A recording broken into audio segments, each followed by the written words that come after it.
Daniel Jones losing his 6th straight primetime game to begin his career, according to Elias, that is tied for the most by a starting quarterback to begin a career since 1950. The bad news for Jones, the Giants play again in primetime this year, and oh, by the way, it's against Kansas City. That is on November 1st. Now, at 0-2, which they seem to start at every single year, who knows what will matter by the time we get to November 1st for then. So let's get the crew in here. Ryan Clark, this obviously was an entertaining and exciting game. But what was it? How would you describe the game we watched last night? Greeny, throughout history, we've been enamored with teams that refuse to lose. This is what it looks like when teams refuse to win. When there are two very bad football teams, two football teams that will not be vying for NFC championships playing one another. And that's what we saw. We saw a defense in the Washington football team that we thought was going to be gangbusters the entire year, the entire offseason. We're speaking of this team being able to compete for the NFC East. And if Ryan Fitzpatrick being able to compete for even the NFC championship, but that's not the same team. They rank 24th in rush rate in the entire NFL right now and getting pressure on the quarterback. They only get it 25% of the time. That's not who Montez Sweat. That's not who Chase Young is. And in the secondary, the play has been below the line. And now we go to the other side. Daniel Jones actually plays well against the Washington football team. I mean, it's the team he's beat 4 times in his career. I believe he's only got 4 other wins in total. Daniel Jones plays well. They have an opportunity to go up a touchdown. Darius Slayton, the ball hits off his right hand. It's not caught. Then they come back. They get an interception. So it's like, oh, my gosh, the Giants, they finally figured it out. And Joe Judge, the special teams coach, the hard, it's all about football. You have no life coach. Dexter Lawrence jumps off sides and gives the Washington football team another opportunity. This was a game that was played like these teams both were vying for the #1 overall spot. But the problem is there's no quarterback to get.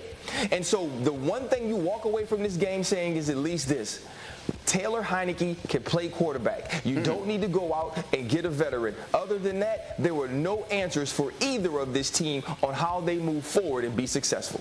So I want to just offer a little bit of a defense for this game and for this division from my esteemed colleague, Mr. Graziano, because you made a very interesting comparison when you described this game to me earlier. This occurred to me last night, right? The NFC East, everybody rips on the NFC East all the time. The NFC East is the New Jersey of the NFL. And I don't mean that as a negative, because I'm from New Jersey and I love New Jersey and I always stand up for it. But what I'm saying is the people who aren't from New Jersey and rip on it all the time don't get it. They don't understand what's great about it. And it's fine. Who needs them? NFC East. This is my first job at ESPN, was NFC East blogger. Yeah. It was awesome. Every fan base hates every other team in the division. It's just so cool to watch them go at it. And yeah, last night there was a lot of bad football played last night, but it was entertaining and exciting NFC East football. And if people don't like it, those 4 fan bases really don't care. It was that, but Ninko, you if you said don't like it, move to New York. Yeah, exactly. Here's the thing, Ninko, and you said it this morning, excuse me, in our meeting. And the Giants really gave this game away, right? And it's a team that always loses the first 2 games of the season, but this was more a function of the Giants losing a football game than it was Washington winning it, yes? Yeah, 100%. And you think about 3 plays that come to mind. One being the holding call and the Daniel Jones scramble for a touchdown on the RPO where he pulled it, ran for a touchdown. Actually very fast. Like, he was running away from the DBs in that particular moment. So that very fast. So that holding call takes 7 points off the board. They had to settle for a field goal. Then you look forward to the drop pass in the end zone.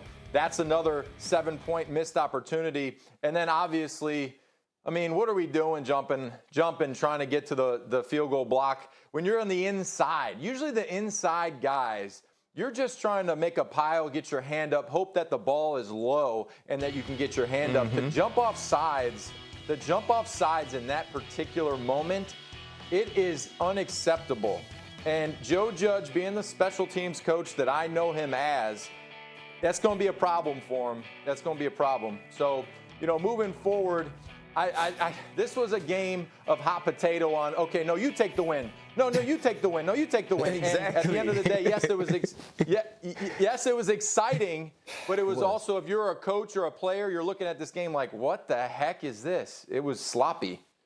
It was, but you know what? Like, I don't think it's not like there's nothing you could take out of this game, right? I mean, Daniel Jones did play well. Yeah. If this season for the Giants is a referendum on Daniel Jones and his future there, this is a strong point in his favor. Taylor Heineke played well. I don't think it's out of the question that when Ryan Fitzpatrick gets healthy, Heineke could still keep the job. I mean, they do definitely like him there. So there were things that came out of this game for both teams to feel good about. The problem is one of them had to lose. Thank you for watching ESPN on YouTube. For live streaming sports and premium content, subscribe to ESPN+.